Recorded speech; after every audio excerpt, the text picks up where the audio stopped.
ప్రభుత్వానికి అందాల బామలు షాక్ ఇచ్చిరట. అదేంది ప్రభుత్వానికి అందాల బామలు షాక్ ఇచ్చుడు, ప్రభుత్వమే కదా అందాల పోటీలు పెడుతుంది అనుకుంటున్నారా?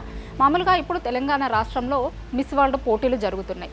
వచ్చిన కంటెస్టెంట్లందరినీ తెలంగాణలో ఉన్న అనేక ప్లేసులలోకి తీసుకొని పోయి చూపిస్తారు. అయితే వాళ్ళు చూసిన ప్లేసులలో ఏమున్నాయంటే సెక్రటేరియట్ ఉంది, తెలంగాణ సెక్రటేరియట్,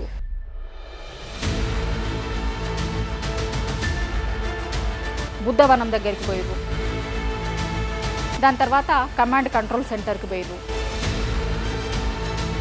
దాని తర్వాత టీ హబ్కి పోయారు, రామప్ప పోయారు, అట్లనే వరంగల్లో ఉన్న ఇంకా కొన్ని ప్లేసులలోకి కూడా పోయారు. అయితే ఈ మొత్తం ప్లేసులలో ఎక్కువ ప్లేసులు కట్టింది కేసీఆర్. వాళ్ళు విజిట్ చేసిన చాలా ప్లేసులలో దీన్ని ఎవరు కట్టిరు, దీని చరిత్ర ఏంది అని చెప్పాల్సి వచ్చినప్పుడు దీన్ని తెలంగాణలో గతంలో ఉన్న సీఎం కేసీఆర్ కట్టించిండు. తెలంగాణ రాష్ట్రం ఏర్పడ్డ తర్వాత కట్టించిర్రు. అది కూడా ఎందుకంటే తెలంగాణ చాలా యంగెస్ట్ స్టేట్.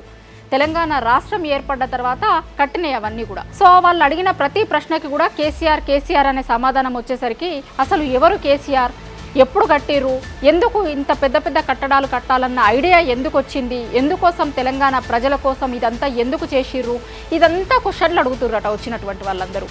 అయితే మేము ఏదో అనుకొని వాళ్ళందరినీ ఇక్కడ తిప్పిస్తే మా ప్రభుత్వం గురించి ఏదో చెప్పుకుందామని మేము రైజింగ్ తెలంగాణ అనే స్లోగన్ని తీసుకుపోదామని వీళ్ళందరినీ తెలంగాణలో మేము పోటీలు పెడితే తెలంగాణలో ఉన్న ప్లేస్లన్నీ తిప్పి చూపిస్తే వాళ్ళ దగ్గర నుంచి వచ్చే క్వశ్చన్స్ మాత్రం వేరే ఉంటున్నాయి. మేము ఏదో చేయాలనుకుంటే ఇంకొకటి ఏదో జరుగుతుంది, ఇప్పుడు ఏం చేయాలి అని వాళ్ళందరూ తలకాయలు పట్టుకుంటారట.